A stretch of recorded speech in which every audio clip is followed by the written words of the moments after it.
Alright guys, welcome back to the garden. Just a quick one today. Gonna go over some plants that I guess you could call controversial in regards to tropical gardening. Now, I guess just to preface this, I suppose in some ways, it's your garden, plant what you like. There's no sort of rules or regulations around this. That's kind of the way I've been planting. But let's just go through a few of the plants that you could say perhaps are not tropical in essence, but once again can add that little bit of flair of color or unique leaf patterning, things like that. So let's just take a quick look at some of these plants. Alright guys, to start with, we've got the what's known as the dusty miller.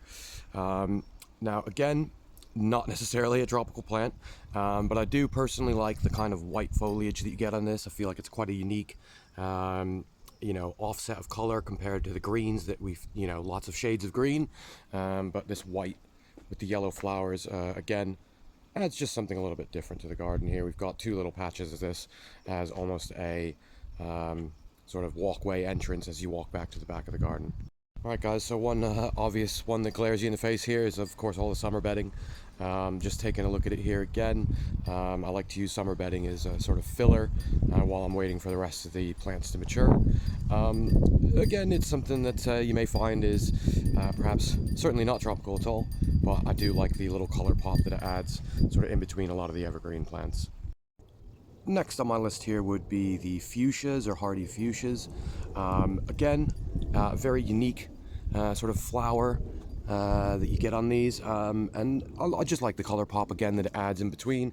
Now these are hardy, comes up from the ground every year, and does seem to produce flowers for majority of the summer here. Sorry if it's a bit windy, you can't hear me guys.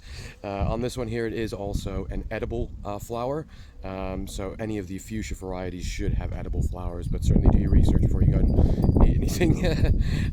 Certainly don't listen to me on that. So next to the fuchsia, we've got the hops plant here. Now this is a 5th year hops plant. This does produce hops cones, which are typically used in sort of beer production.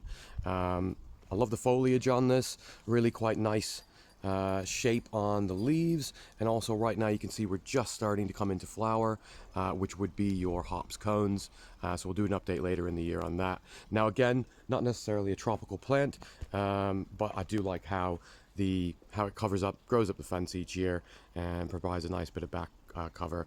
It does, although unfortunately, have a tendency to sort of go all over our plants, other plants and stuff like that, so you do need to keep an eye on it just to train it back to the fence every once in a while here.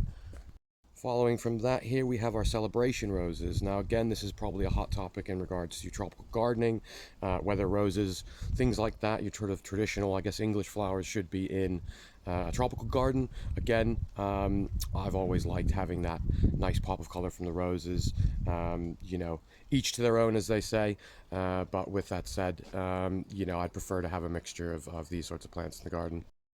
Next up, we've got heathers. So again, this sort of variety or species of plant, certainly not if you want to call it native to tropical sort of gardens or places where tropical plants come from. But again, this is a tricolor variant. When it does pop out in the summer, get lots of pretty sort of flowers. You can just see them starting to come out on these here. Again, once again, maybe not tropical, but a plant that I do feel kind of ties in nicely with your kind of tropicals as well. Following from that, guys, we've got the common thyme plants as well as your sort of chives.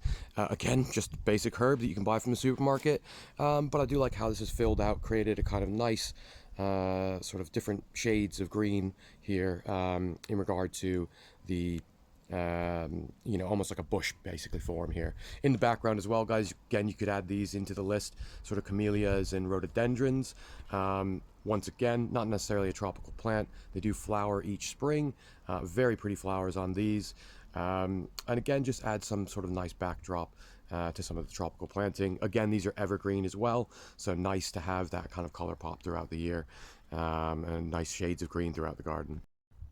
Moving on from that, we have wisteria. Now again, not necessarily a tropical plant, something you'll find in a lot of typical English gardens already. Once again, I'll do like the foliage on it. This year, unfortunately, we didn't get a great flower flush, but we're hoping next year this will trail up all the way down the fence and create some lovely flower and foliage throughout the year. Alongside that, we've got the budula, which has come into flower. Once again, these are great for, I find, sort of the biodiversity ecosystem in the garden. Lots of bees and all sorts of insects do love this, including your butterflies, also known as like the butterfly bush. You can actually just see a bee has just landed on as we speak, so just proving that point there. I've trimmed this one out. This is on the mini golf course here, and you can also see we do have one coming out with the white flowers. The purple flower is typically more of the, if you want to call it, natural flowering. You do get some other types of flowers on these, but the whites are a lot less common. Guys, apologies for all the mess in this back bit here.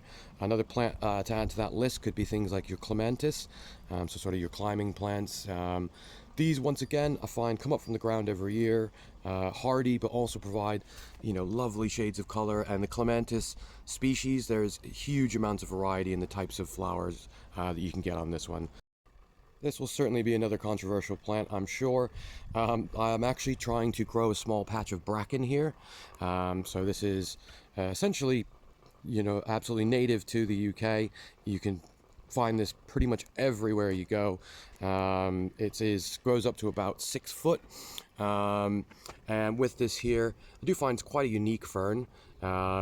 It is actually, once again, an edible fern, so the fiddles can be fried, sauteed, these sorts of things, and eaten. Again, I've not tried it myself, so take my word for it here.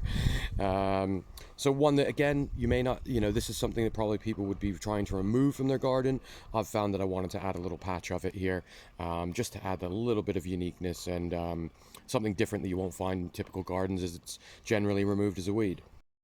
Following from that, guys, we've got the common rhubarb. Now, this is the giant variety. Many people do grow gunnera, so your manicarta or tinctoria. Now, of course, it is not anything to the size that those get. These only get around about sort of half a meter size leaves. In my small area, though, I couldn't really go with a giant leaf plant like a gunnera. Just don't have the room for it, unfortunately, as much as I would love to. So this is kind of my alternative, just to give me a similar vibe of sort of big leaf in the back here, sitting next to the onset morelli. Again, just kind of carries on this large leaf back garden here. And you've got the musa bastu in the back, the canopatoria, onset morelli, and then we've just got a common rhubarb. And lastly, guys, just coming on to the azalea japonica or azalea varieties. Again, lovely color pops in the spring. I do like this variety with the variegated leaves. It provides, again, something slightly different. It stays a very small sort of bush form. And again, just something next to the tropicals. I do find it kind of fits in and slots in nicely. Of course, guys, thanks for watching. Any other plants that you may find you'd like to add to that list? I'm sure I've missed quite a few, but any other plants that you find could be controversial, certainly put them down in the comments below, and certainly let me know anything that you're growing that you may find is unique or different in a tropical garden, or could just be even a standard garden. Of course, thanks for watching. Like and share, and we'll see you on the next one.